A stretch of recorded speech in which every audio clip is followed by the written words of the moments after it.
Hey,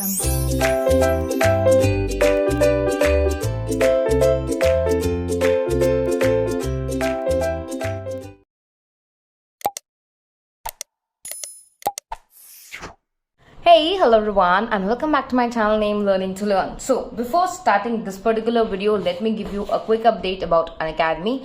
If you don't know what Unacademy is, you're missing a lot. आप जो भी exam दे रहे हो, एनडीए यूजीसी नेट का एग्जाम दे रहे हो, यूपीएससी एग्जाम दे रहे हो, 11th-12th एग्जाम दे रहे हो और एनी कॉम्पिटिटिव एग्जाम, Unacademy पे you get special classes. Now, what are special classes?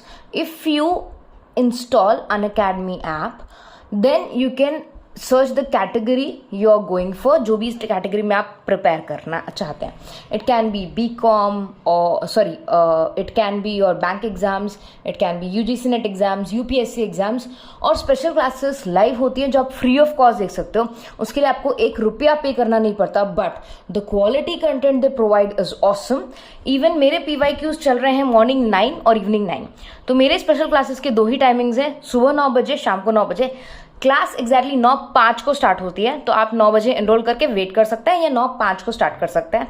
Right now हम लोग PYQs पे फोकस कर रहे हैं, that to NTA UGC NET paper 1.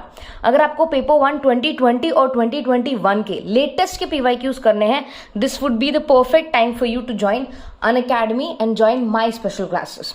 अगर मेरे स्पेशल क्लासेस को ज्वाइन करना है तो ये टेलीग्राम चैनल ज्वाइन कर लीजिए, इस पे आपको लिंक्स मिल जाएंगे, या आप Unacademy पे अदिति विनोद आर्या नाम से मुझे फॉलो कर सकते हैं.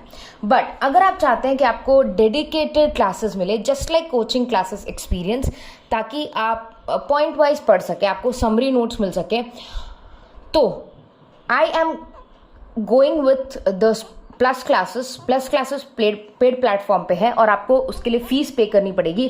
This is the fees before using my referral code and this is the fees after using my referral code. And इन सब के बाद the biggest thing, you are going to get summary notes. Now what do we understand by summary notes? एक unit के लिए आपको लगेगा आपको 200 पेज पढ़ने की जरूरत है, 400 पेज पढ़ने की जरूरत है. ऐसा नहीं है. I will be giving max 15 pages for every unit. एक यूनिट आपका 15 पेजेस में हो जाएगा, बहुत कॉम्प्रिहेंसिव मैनर में, और मैं आपको एक एक पॉइंट एक्सप्लेन करूंगी इन द क्लासेस. तो अगर आपको अपने डाउट सॉल्व करने हैं, अपना थियोरेटिकल पोर्शन पूरा कवर करना है, PYQs प्रैक्टिस करनी है और साथ में समरी नोट्स खुद बनाने हैं या PDF चाहिए, तो you have to join this plus classes going at 6 PM every day. ना ये सब हो चुका है, अब आते हैं हमारे मेन टॉपिक पे कि what is today's topic. Now, hey, hello everyone and welcome back to my channel named Learning to Learn. So today's topic is specially analysis. हमने लास्ट में किया था this particular topic, that is why do companies go global, और इसको मैंने बहुत detail में आपको एक्सप्लेन किया था, बताया था कि भाई कंपनीज ग्लोबल क्यों जाती हैं. ठीक है, अब इसके आगे एक छोटा सा पॉइंट जो रह जाता है, पहले हम वो कंप्लीट करेंगे, फिर स्पेशल एनालिसिस शुरू करेंगे. तो सबसे पहले डेमोन्स्ट्रेशन ऑफ ग्लोबलाइजेशन या मैनिफेस्टेशन ऑफ ग्लोबलाइजेशन, ये पॉइंट रह जाता है. सो यहाँ पर एग्जैक्टली पॉइंट्स क्या कर रहे हैं? ये पॉइंट्स आपको ये बताने की कोशिश कर रहे हैं कि अगर आप ग्लोबलाइजेशन में जानना चाहते हो या आपकी कंपनी, तो ये वो सारी चीजें हैं जो आपको मदद करेंगी ताकि अगर कोई भी कंपनी ग्लोबल जाने की सोचे तो उसे क्या क्या चीजों का पहले ही ध्यान रखना चाहिए. So the first is configuring anywhere in the world. अब याद रखना, जब आप ग्लोबलाइजेशन कर रहे हैं तो आप कहीं भी जा सकते हैं, किसी भी कंट्रीज में इन्वॉल्व हो सकते हैं, अनटिल अनलेस आप उस कंट्री के रूल्स ना तोड़ रहे हो.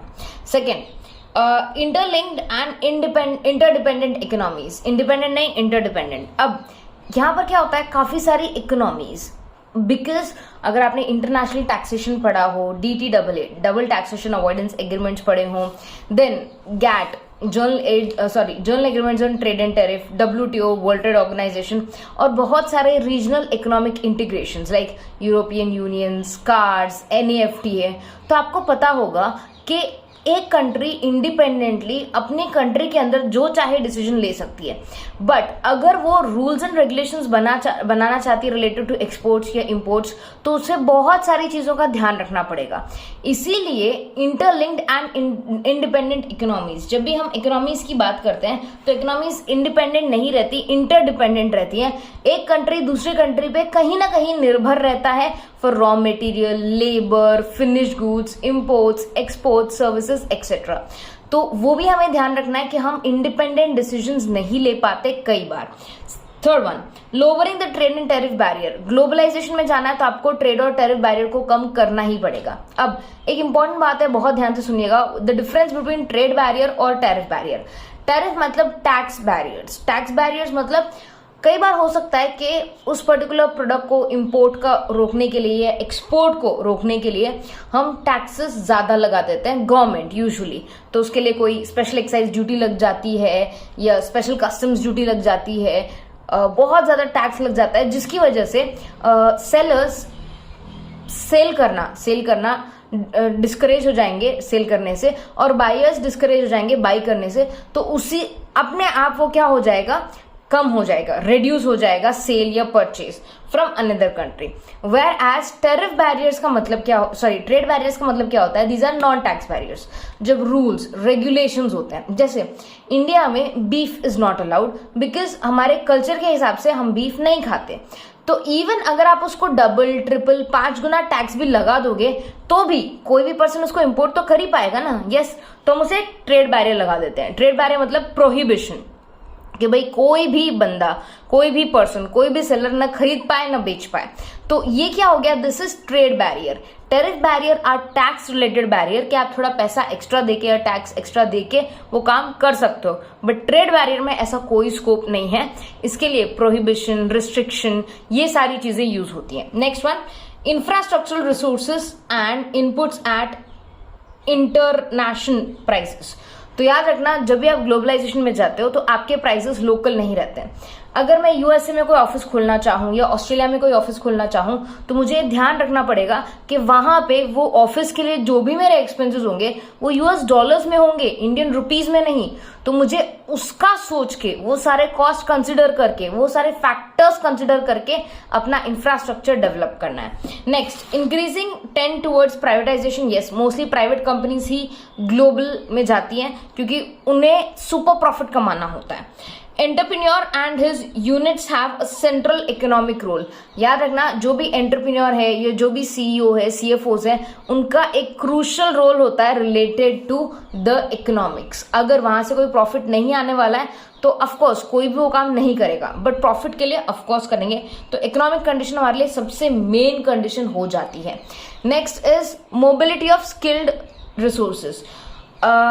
क्योंकि हम ग्लोबल जा रहे हैं तो हमें बहुत सारी चीजें मिल सकती हैं, जिसमें से एक है स्किल्ड रिसोर्सेज। वो स्किल्ड लेबर हो सकता है, स्किल्ड ह्यूमन रिसोर्स हो सकता है, जिससे हमारा टाइम बचेगा, मेहनत बचेगी, प्राइस बचेगा टू ट्रेन द एम्प्लॉइज। तो कई बार हम लोग ग्लोबल इसलिए भी जाते हैं to get that particular skilled employees. Market size efficiency. Yes, अगर मार्केट बहुत एफिशिएंट है, मार्केट में बहुत स्कोप है तो हम ऑफकोर्स जा सकते हैं। और formation of regional blocks. Regional blocks मतलब regional economic integration. Regional economic integration बहुत सारे होते हैं, लाइक स्कार्स है, NAFTA है, एशियन है, यूरोपियन यूनियन है, बहुत सारे हैं। तो ये तभी बनते हैं जब बहुत आप ग्लोबल जाना चाहो, ठीक है। So these are the demonstration of globalisation. अब पेस्ले एनालिसिस। आई थिंक ये लेक्चर 8 मिनट से ज्यादा का हो गया है। सो हम पेस्ले एनालिसिस नेक्स्ट लेक्चर में करेंगे या नेक्स्ट वीडियो में करेंगे। Okay, bye everyone, take care.